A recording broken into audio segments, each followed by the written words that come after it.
Madam Chair.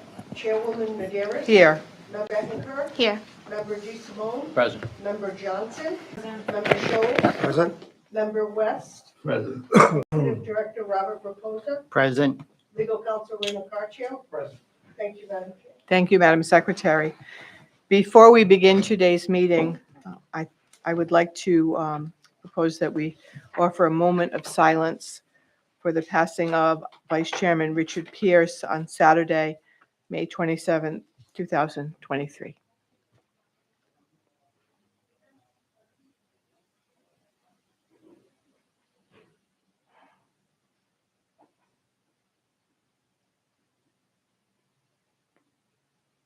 Thank you.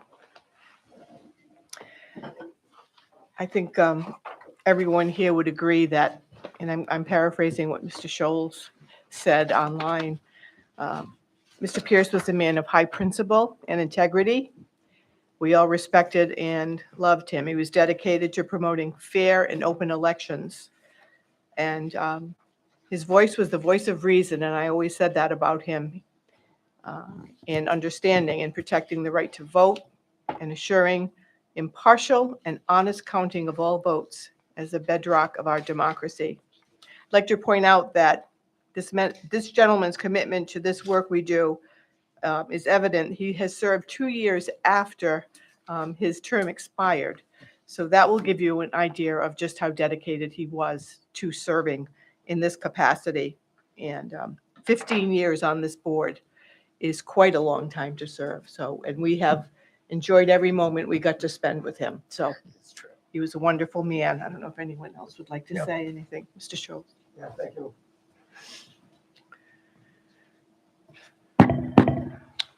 I'd like to say a few words in memory of our departed colleague. Life is like a passing cloud, a summer breeze, a flower that grows, blooms, then fades away. We are here but for a short period and then move on to the greater reward at life's end. Like life in general, so it is with tenure on this board. When our time is over, we see that it's but a fleeting moment. And now Richard's time of public service is over. As we look back to reflect on what Richard, our colleague and friend, accomplished at the board and the lessons he left behind.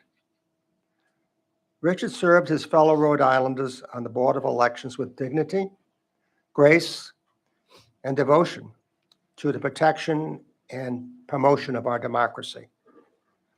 A robust and healthy democracy is crucial for the durability of our republic.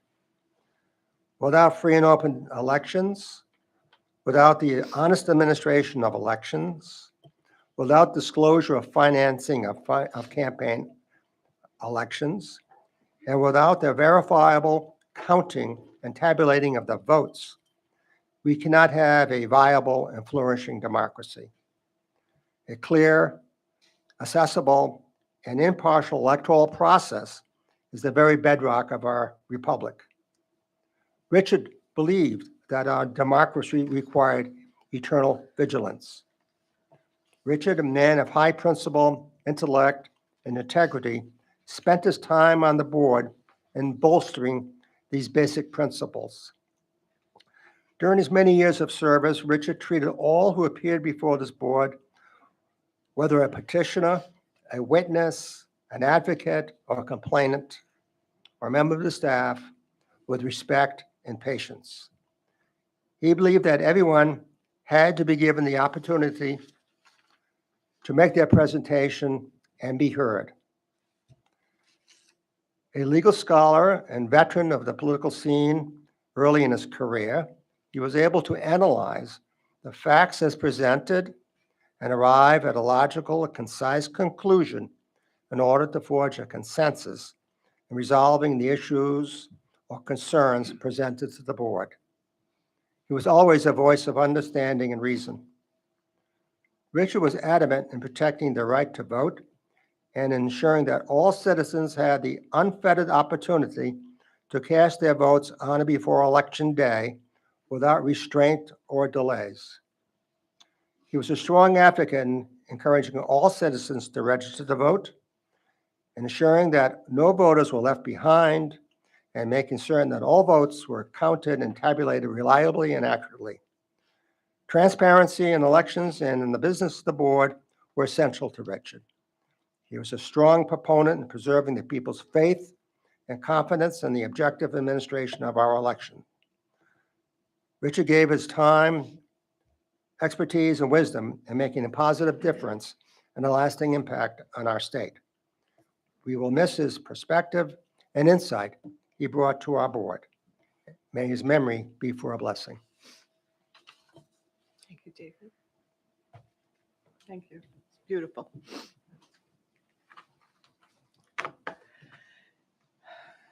So we'll begin. Item number 1. The board may discuss and vote to approve the minutes of the meeting held on Tuesday, May 2nd, 2023. We have a motion to approve those minutes. Moved by Mr. Scholl, seconded by Mrs. Johnson. Any discussion? Hearing none, all in favor signify by saying aye. Aye. Those opposed? It's unanimous. Item number 2. The board will acknowledge receipt of a letter of resignation from William E. West and may vote to present a citation for his service as a member of the Rhode Island Board of Elections. So do we need a motion to present the citation, or is it just pro forma? Oh, I like that. Mr. Scholl's made a motion. Yes, We it have a was on the second. agenda. It should be. Mr. it should DeSimone be- seconded the it should motion. be made Any by motion. discussion? Hearing none? I will vote on the citation. I'm not going to accept the letter. I'll vote no on that. I'm with you, Lou. That means I can't leave. That's right. Exactly, That's right. exactly. So Mr. Scholl's made the motion. It was seconded by Mr. DeSimone. Any discussion? Hearing none, all in favor signify by saying aye. Aye. Those opposed? I will abstain. As I suppose you should. Thank you. I would like to say a few things about Mr. West. He has spent a good deal of his time doing public service in his community, and he has spent a good deal of his time doing public service here. Is it 14 years, Mr. West, you've been on this board? Also served a year after his term expired, which we are very grateful for, and we appreciate. That also shows his commitment, not only to the board, but to the staff and to the work we do here, which is very important. I think we all acknowledge that. But we're certainly going to miss your insights and your thoughtful feedback on the many issues we tackle here every time we sit. And I know I'm going to miss you, as we all are. And with that, we have a citation we would like to present to you. The Rhode Island State Board of Elections wishes to acknowledge and commend William E. West, as a board member of the State of Rhode Island Board of Elections for his dedicated service. We wish to sign and set our seal and appreciation on the 6th day of June, 2023. It's signed by me and the rest of the board members, and with our thanks for your years of service to the board and your friendship, and we appreciate everything you've done for us. Thank you.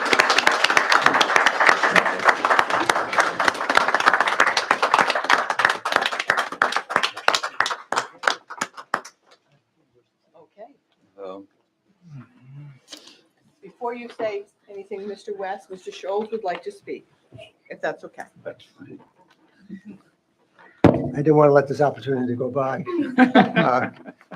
So this is a day for reflection and taking stock of the remarkable achievements and dedication to the giants who will no longer be members of this board. We owe so much gratitude to Richard and to Bill's dedication and efforts. Bill West has completed his term of service and submitted his letter of resignation effective at the end of this month. He was a dynamic voice in promoting and preserving free and open elections and in protecting the entire electoral process. A man of great ability and high integrity, Bill brought a wealth of knowledge and experience to the board. He relished his role on the board in supervising and monitoring every aspect of the electoral process and campaign finance. No issue or concern was too trivial to be examined. He engaged the staff and witnesses coming before the board in a humble and thoughtful manner to get the information or answer he wanted. He had the ability, in a kind and adroit way, to ask those penetrating questions which should have been raised but were not.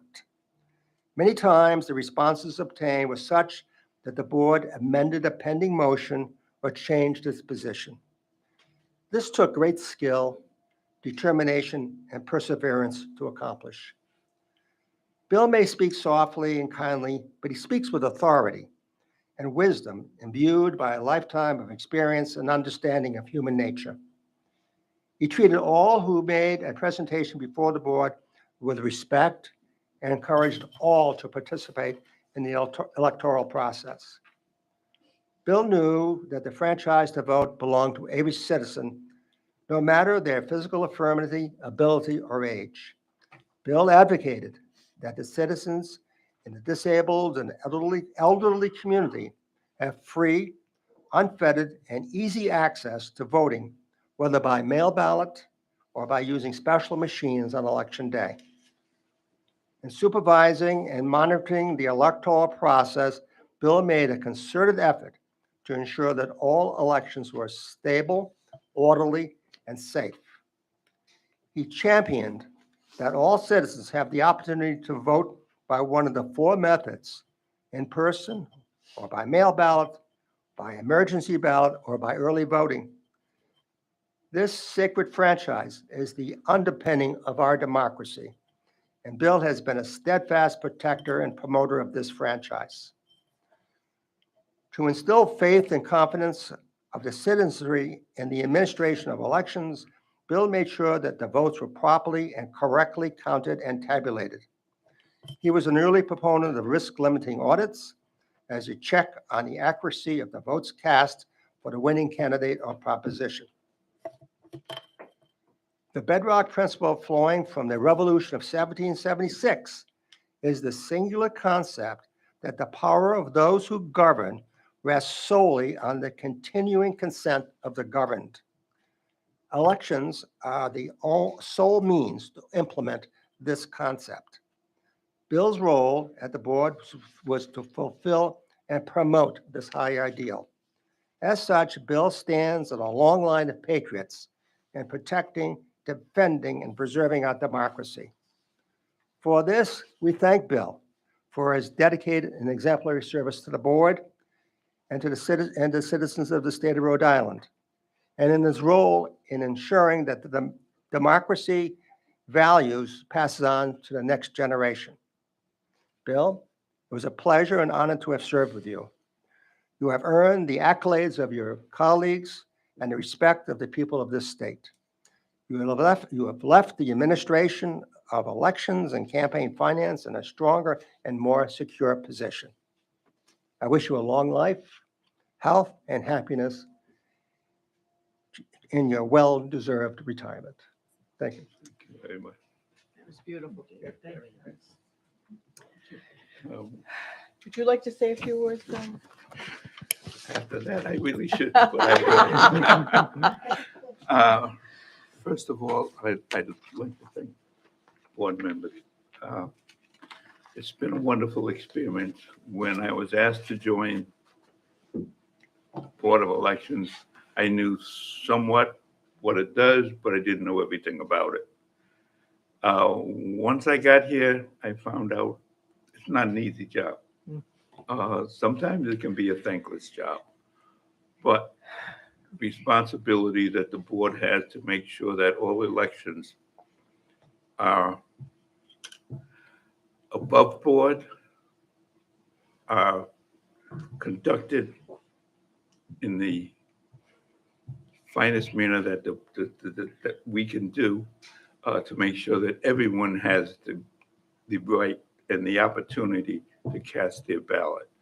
And I know the board will continue in that light. I have my faith in you. But it's been a great pleasure. I've met a lot of people, not only on the board, but people who have come before us. And I can't say enough about the board. I can't say enough about the staff. The staff from day one when I came on the Board of Elections has been outstanding. And anything I've asked, they've done willingly with it's just really heartwarming to know how dedicated the staff is. And for that, I thank you. And I know the board thanks you. Mr. Raposa, when Diane and Isidore Ramos and I were on the committee to pick or to suggest someone for the job as executive director, you came before us and you had a vision, and you have fulfilled the vision, but you also cemented basically our trust in you. You upheld that. For that, I thank you. And I know the board members will thank you. It was a difficult time when you came on board, but you righted the ship, and now it's on a steady course. And for that, I know we're all grateful for that. Thank you. I wish, Raymond, without you, we'd be in a world of trouble. You've been with this board for a long time. You've seen a lot of people come and go, but you've also seen so much happen and so many changes in the process of voting. And without your insight, knowledge, and legal advice, I tell you, we would be in really difficult straits. For that, I thank you very much. Thank you, Bill. And also, everyone, you've been good friends, believe me. I will cherish memories I had with you for the rest of my life. I've met some wonderful people here. I thank you. I thank you for accepting me on the board, and I wish you all the best in the world. Thank you. Thank you, Bill. Thank you. It's a tough meeting. Tough meeting. I agree. Item number 3. The board may hear public comments on the rules and regulation 410 RICR 10-00-11, disclosure of independent expenditures, electioneering, communications, and covered transfers, and vote to adopt the regulation.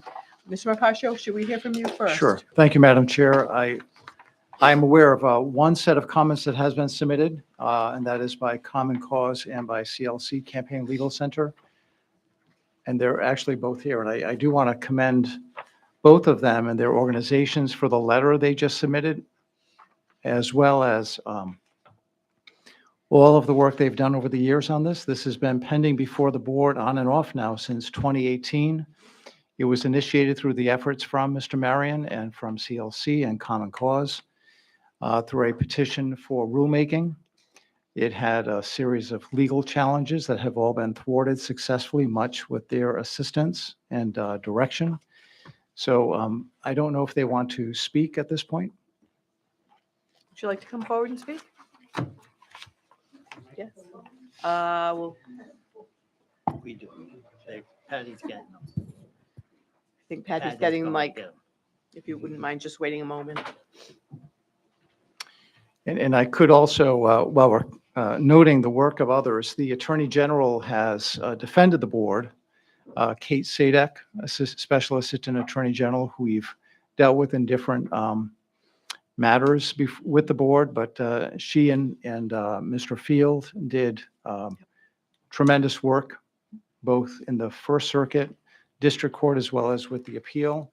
Elizabeth Shimek was very much involved in the petition that was filed by the petitioner in that case, successfully thwarting off that appeal.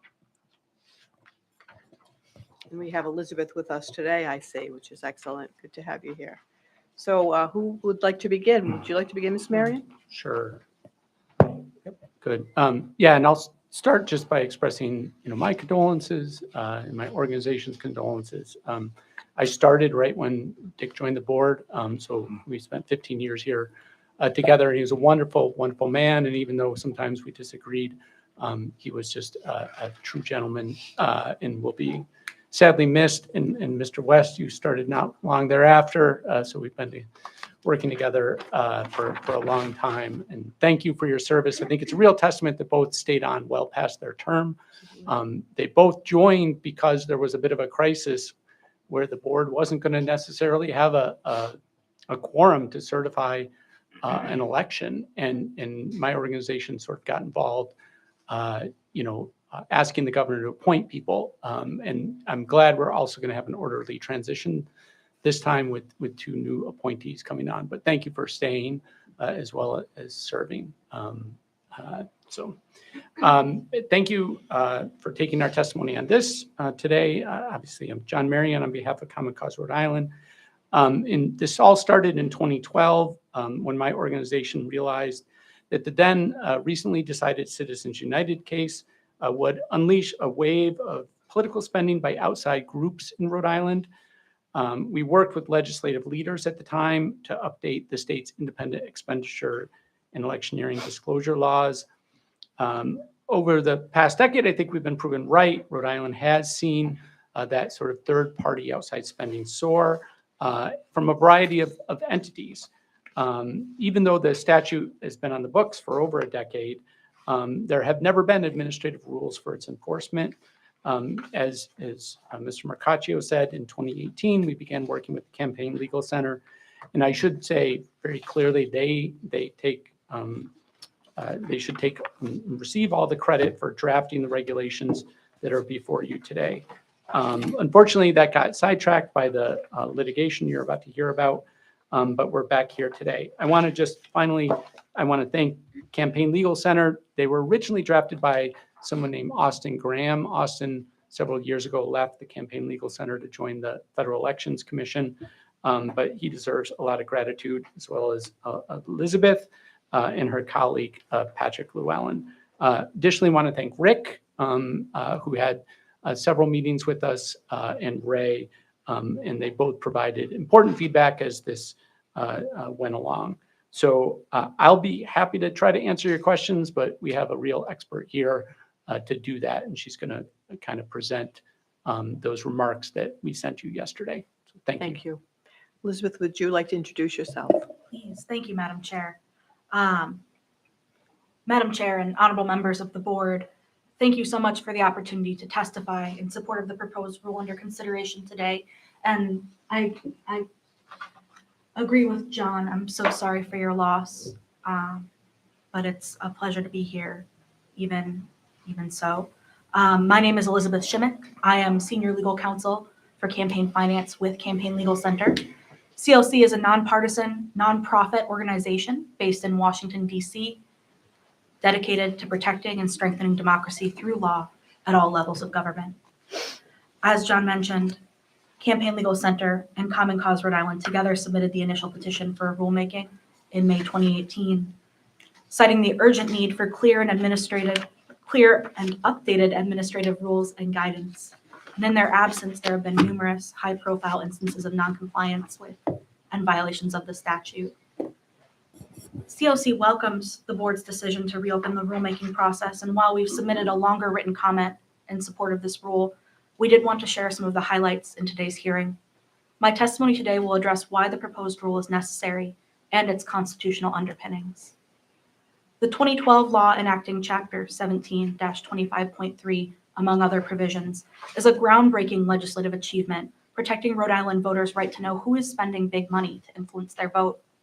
By adopting the proposed rule as written, the board can reduce noncompliance and violations of the law and ensure that both the board and the public have access to critical information regarding independent spending in Rhode Island.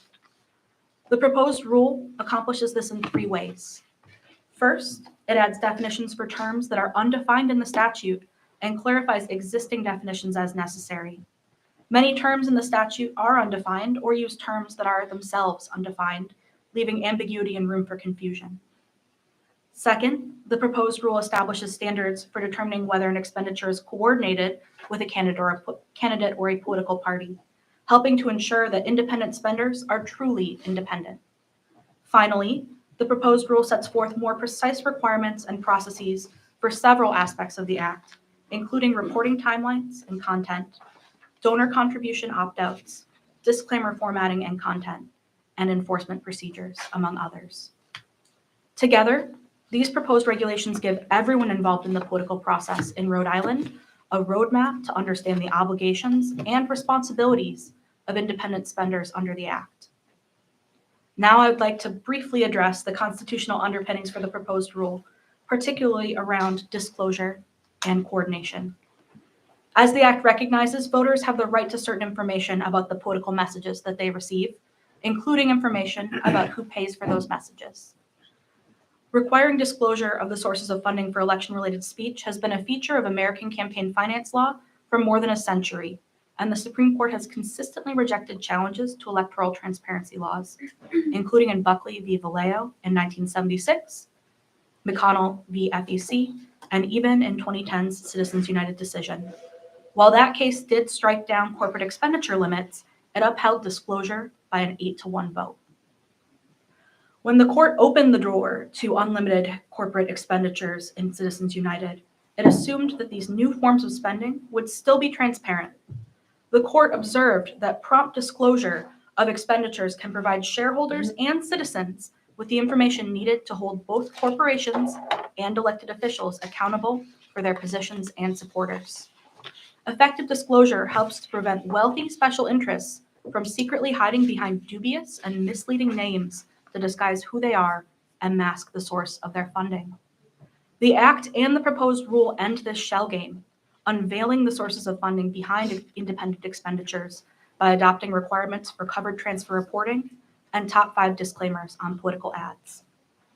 As the board is well aware, in Gaspee Project versus Medeiros, the First Circuit upheld the Act and the Supreme Court denied cert in 2022, rejecting constitutional challenges to several aspects of the Act and affirming the important public interest that it serves. In its decision, the First Circuit observed, "A well-informed electorate is as vital to the survival of democracy as air is to the survival of human life." Since Gaspee, other cases have provided further support for the law and the proposed rule, upholding similar approaches to enhance campaign finance disclosure requirements that seek to get at the real source of secret dark money spending, including No on E, San Franciscans opposing the Affordable Housing Production Act versus Chu in the Ninth Circuit, and Smith v. Helzer in the District Court of Alaska. These cases are discussed further in our written comments, but I am happy to take questions on those cases later. With the constitutionality of the Act secure, the proposed rules give spenders a roadmap to fully comply with the Act's disclosure requirements. In a post-Citizens United world with unlimited independent spending, it's also critical to distinguish what counts as truly independent spending from spending coordinated with a candidate or party. Decades of Supreme Court precedent have established that regulating coordinated spending is plainly constitutional and essential for reducing political corruption. Since Buckley, the Supreme Court has consistently maintained that outside expenditures controlled by or coordinated with a candidate may be constitutionally limited in the same manner as direct contributions. And in Citizens United, the majority heavily relied on the assumption that independent expenditures made without prearrangement or coordination with candidates, unlike direct campaign contributions, do not create a risk of quid pro quo corruption. As a result, it is critical to make clear distinctions between coordinated and independent election spending. The coordination standards outlined in the statute and in the proposed rule together address this ever-present issue in contemporary elections, working to prevent wealthy special interests from bankrolling candidate campaigns by covertly coordinating their spending with their preferred candidates. In short, the Act and the proposed rule together promote democratic self-government and responsive office holders. They help to prevent corruption and the appearance of corruption, prevent circumvention of contribution limits, and aid Rhode Island voters in making informed decisions by protecting their right to know who is spending to influence their decisions when they cast their ballots. Thank you all for your time and consideration today, and I'd be happy to take any questions. Thank you for that. Does anyone have any questions of Ms. Schmidt or Mr. Marion at this Just point? actually, I wanted to thank you for your written submission. I think it was important to have that on the record, and I want to true. thank both of you for that. And actually all the work you've done and all the work that Ray and the rest of the staff and Rick have done on this, because I think it's a good, from my perspective, I think it's a good regulation. I think it's a really needed regulation. So I thank you for that. Thank you, Mr. DeSimone. And you said it was groundbreaking. Yes. Does that mean that we're one of the first to do this? One of the first and a model for other states. Excellent. Good. Yes, indeed. Any other questions, comments? I mean, Madam Chair, I would move to adopt the regulation. I know there's one addition. I believe there was an addition, there were a couple additions on page 1. There are Yes. some red line exceptions, and I would vote to approve and adopt this regulation with those red line corrections as indicated before us. Okay, we have a motion by Mr. DeSimone. Do we have a second? Before you vote on that, I just want to make sure as Did you second, as the Mr. public, West? have you seen those, there are 2 deletions. One is a reference to 50 Branch Avenue. Correction, So- yes. To the correct address. And right above that was the deletion to the Administrative Procedures Act, that the rule would be adopted under that process, which it is trying to follow, but is not adhering to strictly. And the Branch Avenue just shows how long you've been working on it. I know, exactly right. Thank you, Ms. Mercatio. So we do have a motion and a second to approve this document with those corrections or additions That's as outlined by Mr. DeSimone. Mr. Brown? Does someone else have? Mr. Brown? Oh, Mr. Brown, would you like to say something? Please come forward. Thank you both. Thank you.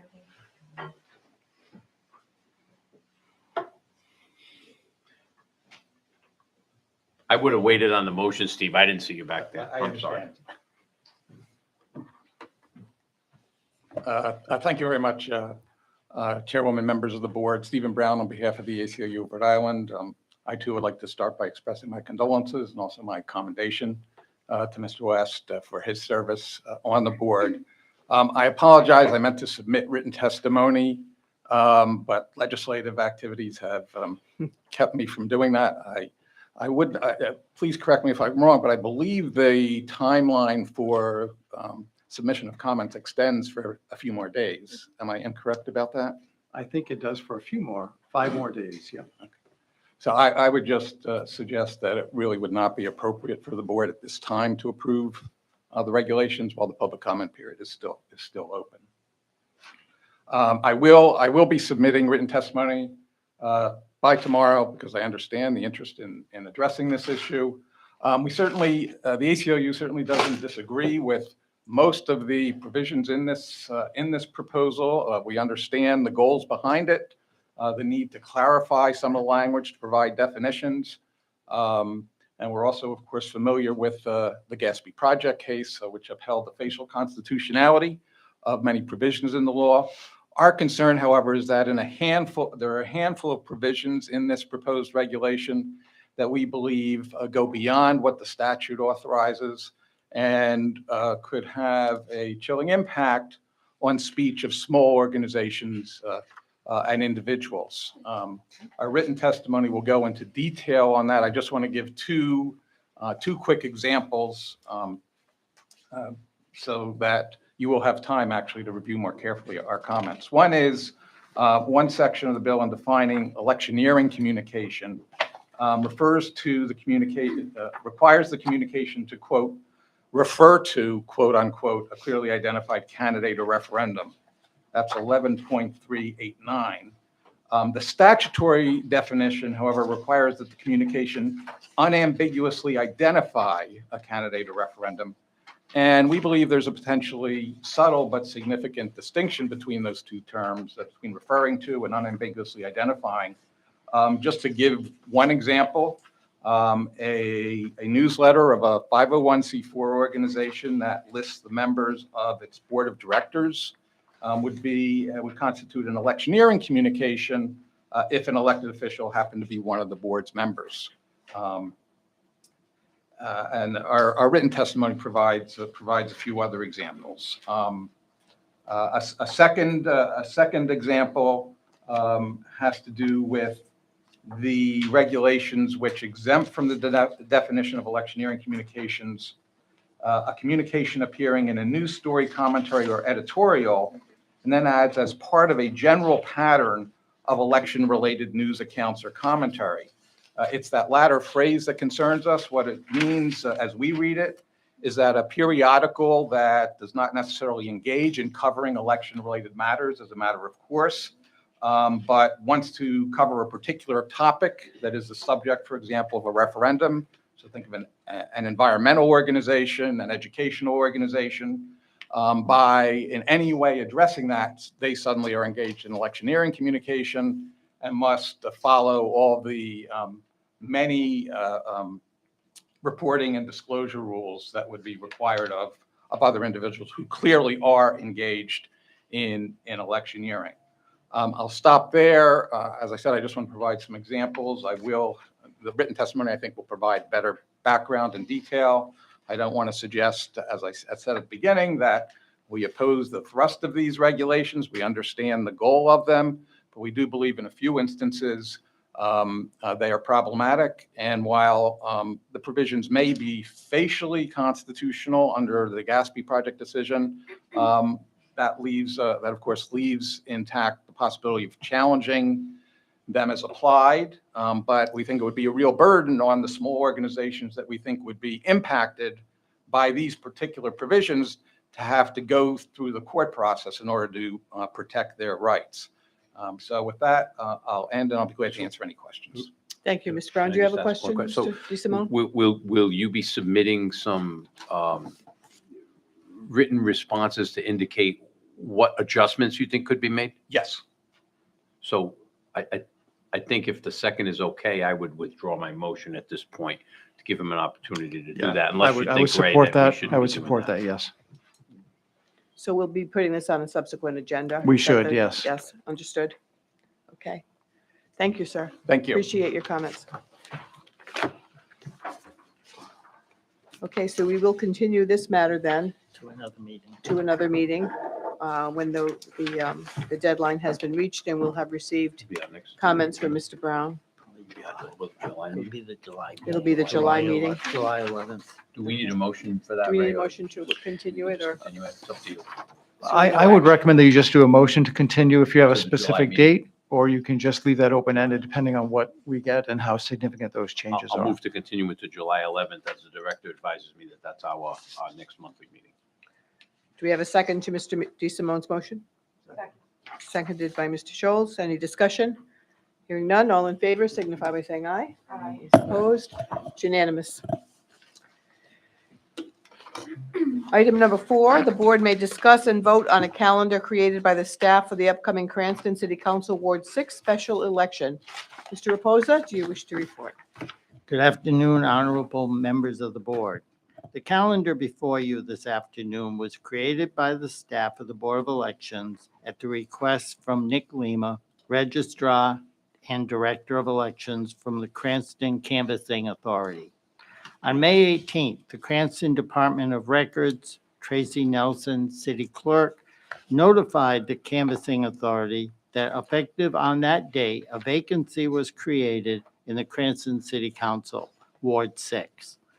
Upon the immediate resignation from the councilman representing Ward 6, the resignation was placed on the council docket for May 22nd for acceptance. Upon the council acceptance of the resignation, the Cranston Board of Canvassers scheduled a meeting for Friday, May 26 at 3 p.m. to review the options for dates to conduct a special election per city charter. According to the city charter, that if a vacancy occurs in the first 6 months of a 2-year term, a special election shall be called by the Board of Canvassers on notice from the city clerk.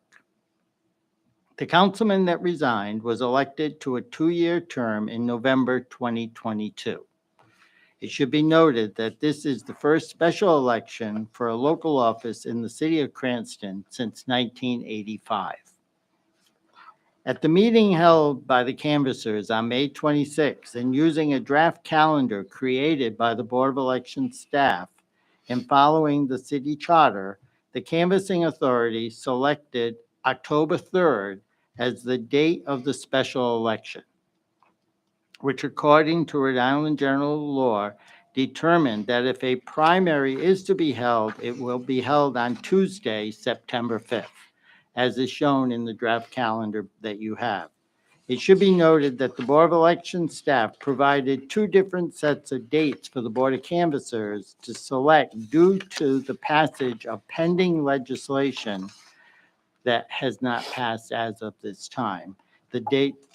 There are 4 polling locations currently in Ward 6.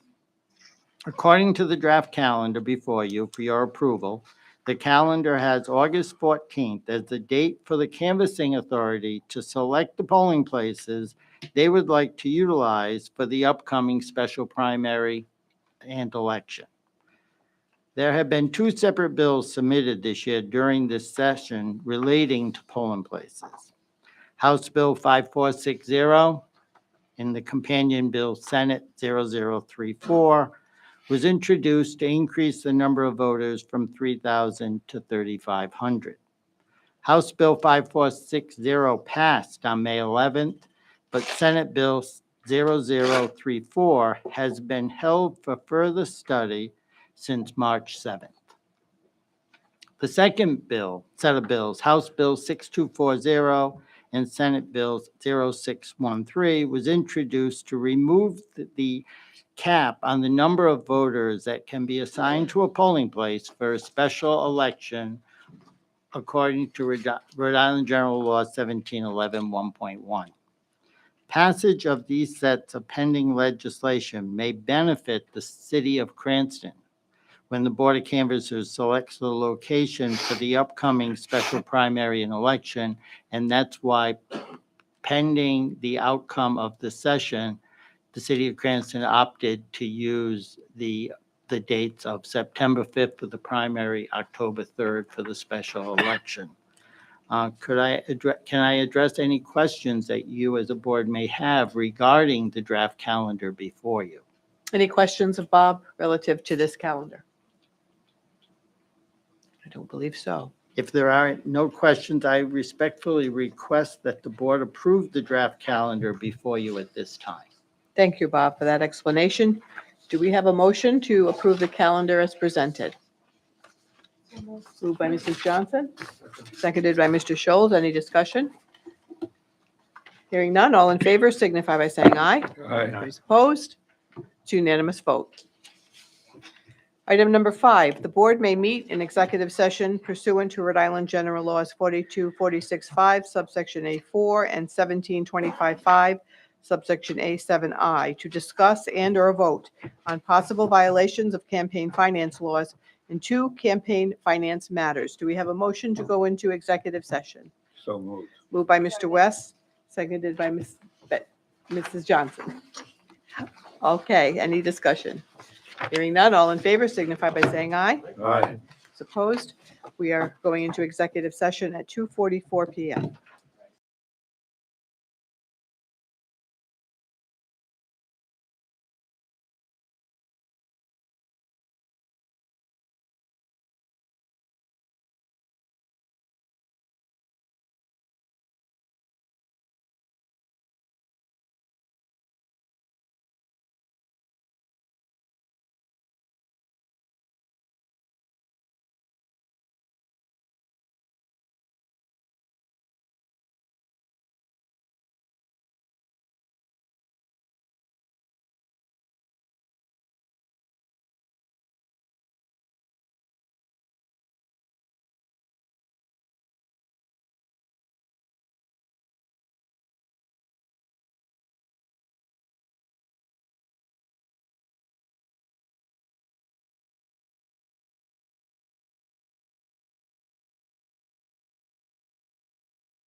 session.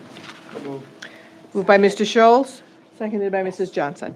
Any discussion? Hearing none, all in favor signify by saying aye. Aye. Those opposed? Unanimous. Mr. Mercatio, will you report, please? Yes, Madam Chair.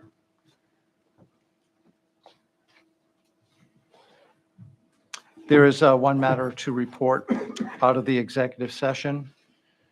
Mr. Thornton provided a report to the board members in a matter involving Juan M. Pichardo regarding an audit that he conducted under Chapter 25, Title 17 of the general laws, including a review of campaign financing activity, contributions and expenditures for the period of May 1, 2022 to the end of the calendar year of 2022. Whereupon Mr. Thornton provided a proposed consent order with the signature of Mr. Pichardo for review by the board, which he recommended be adopted. Whereupon the board did, by motion, by Mr. Scholes, seconded by Ms. Betancourt, approved that consent order with one recusal by Mr. DeSimone. There is nothing else to report out of the executive session. Thank you, Mr. Mercatio. Hearing that, do we have a motion to adjourn this meeting at 3:16? Moved by Mr. West appropriately. Seconded by Mr. Scholes. Any discussion? Hearing none, all in favor signify by saying aye. Aye. Those opposed? Unanimous. Thank you all.